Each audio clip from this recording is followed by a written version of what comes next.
আলাইকুম। এটা হলো তমাতঙ্গী রিসোর্ট। দেখা যাচ্ছে দুইটা রিসোর্ট থাকার হোটেল আছে। তারপরে এখানে আরও আছে, নিচে এই যে নিচে একটা, এখানে একটা আছে। এখানে রেস্টুরেন্ট, এখানে আড্ডা দেওয়ার জায়গা। এই যে তমাতঙ্গী রিসোর্ট,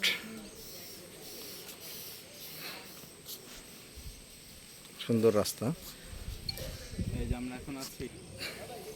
এই তমাতঙ্গী রিসোর্টে আমরা দাঁড়িয়ে আছি। রেস্টুরেন্ট সব এখানে আছে। আমরা রাত্রে ছিলাম থানসি রিসোর্টে। থানসি রিসোর্টে আমরা ছিলাম, 5 স্টার মানের রিসোর্ট, হোটেল সালাদিয়া।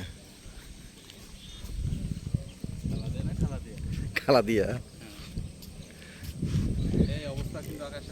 প্রচুর মেঘ লেগেছে।